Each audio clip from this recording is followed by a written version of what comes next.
Has it ever happened to you? Suddenly, you're a senior. How did it happen so soon? And to me? Well, I wondered about that.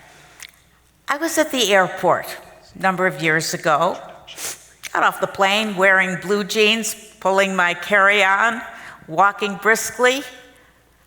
A porter came up to me and said, "Lady, do you need a wheelchair?" Okay, went on to McDonald's. Didn't ask for the discount. They gave me the senior discount. It's okay. I've noticed for the last couple of years, people are saying to me, "Carolyn, do you still drive? And at night?" Yes, I do. But I'll tell you when I really discovered that I was a senior. I was in the doctor's office with my husband when they told him he had Parkinson's disease. And I thought, our lives are going to change. Will he be in a wheelchair? What will we do? Will we ever travel? What's ahead for us? Well, I spent many hours, as you know, waiting in a doctor's office. So I spoke to other patients waiting also hours to see the doctor. And I also joined support groups, and I started talking to seniors. But right then and there, my husband said to me, "We're not going to call this a disease. We're going to call it an inconvenience."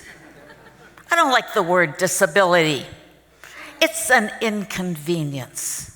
And with that mindset, with that idea, with that attitude, we traveled, we circled the globe, circumnavigated the globe twice, across Africa, across Siberia, Mongolia, and all kinds of other places, with a cane, with a wheelchair, and even at the end with a feeding tube, because there's so much that you can let your mind allow you to do. Let's talk a minute about the history of ageism and of the way people have always thought of seniors. Socrates didn't do us a big favor. You know how he described seniors? Hairless, toothless, deaf, useless. Thanks, Socrates. But all through history, seniors have really been dismissed. Now, if you had family, they took care of you. If you didn't, and you had money, then monasteries would take care of you. But otherwise, it was pretty sad. And remember, old age was 50 at the time. That's true. 50 was old age. Well, it wasn't until the 17th century in England that they established, well, they got tired of having bodies in the street, let's be honest. Okay, so they established what they call workhouses, but they were not places where elders went to work. They were really warehouses. They gave them a bed and some meals. No medication, no hygiene, but that was the 17th century. So it helped a little bit. It was a first step. It wasn't until the beginning of the 20th century that geriatric medicine was starting to take hold. Doctors figured these people are living older. We could get them as patients for longer. So geriatric medicine, and this started a whole wave of other things. Organizations that started to get together and say, you know, we have to do something for seniors. WHO, WHO, World Health Organization, AARP, our United States Congress, have all gotten together to form committees to see what they can do, because you know what they discovered? Isolation is a serious problem for seniors. A painful, serious problem. Well, even though we're aware of it, things have moved very slowly. Thank heavens, Lyndon B. Johnson in 1967 created the Age Discrimination Act. So if you're feeling good, you're 65, you're 70, you want to get a job, they can't discriminate you for your age. They can't even ask you your age. And so therefore, people could still work. They could be part of the stream of life. And that was very, very important. And what we have found out is that 57% of seniors live alone, and 30% suffer from isolation. Well, what is isolation? Not just for seniors. You realize that soldiers, Army people, veterans, they come home after being with their buddies, their group, and they come back and they have to start again. And maybe they can't get a job. They feel isolated. Army wives transferred to different cities, putting their kids into new schools and having to find friends. That's a form of isolation. And what about kids that are bullied? I want to tell you the story about a little girl who was bullied. And she felt so out of the fabric, so isolated, so not part of the group, that she used to take her lunch and eat it in the lavatory so that she wouldn't be seen eating alone. Isn't that sad?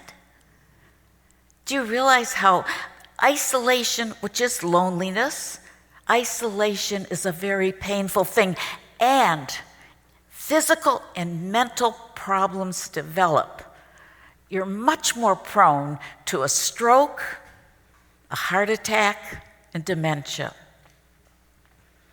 There are resources. There are things that are helpful. We have wonderful organizations now that are available to seniors. Now, I can't see the audience, so I don't know who's a senior or who isn't in this audience. But if you're a senior, if you're not, you're gonna be one. Or yes, you are, and you are too. All of you, God willing. Because now we're living to 70 and 80 years old. Okay, there are wonderful resources. AARP has something on the computer called Planet Senior, free, wonderful programs just for seniors. OSHER, lifelong living, in many colleges and universities all over the United States, are offering wonderful, inexpensive 1 hour, 2 hour, 3 hour classes just for seniors. I know. I teach one at FIU, and it's wonderful. The variety of subjects is unbelievable. AARP offers terrific programs. And guess what? Seniors can travel. And there's been a lot of accommodations for seniors to travel. I don't know if you've heard of Road Scholar, wonderful organization dedicated just for senior travel. Budget-minded, full of interesting programs, and they take good care of you. Overseas Adventure Travel, I've traveled with them.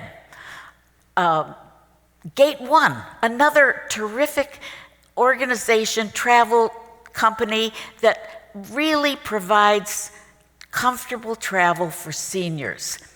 And AARP has special single seniors, and there are programs for seniors that are slow walkers, programs for people in wheelchairs.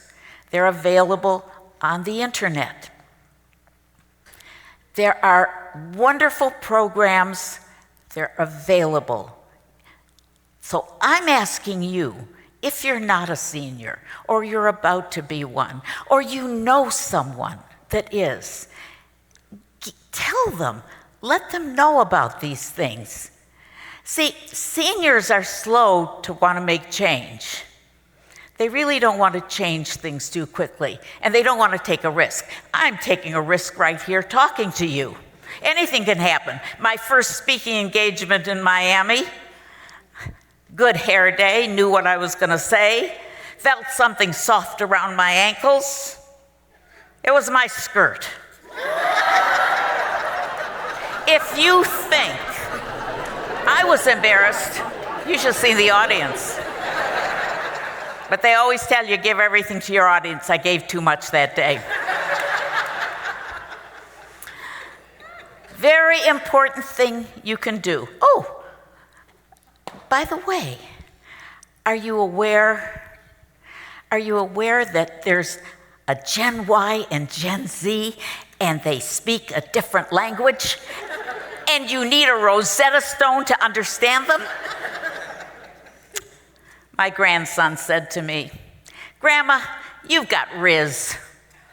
Riz? Is that a disease? What's Riz? Well, my friends, it's now in the dictionary. Webster put it in the dictionary. It means charisma. So this 80-year-old has charisma.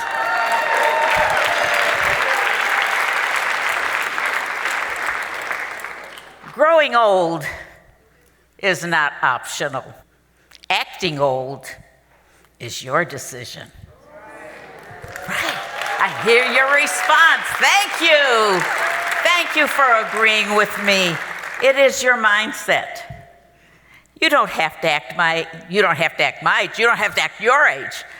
I have a daughter that says to me, "Mother, when are you going to grow up?" Never. Never. I think one of the keys is to be curious. I want to know about you. I want to know about you. I want to know about this place over in Hong Kong, and I want to go to the national parks, and I want to read this book and that book. I want to be curious, because it isn't the length of your life, it's the width of your life.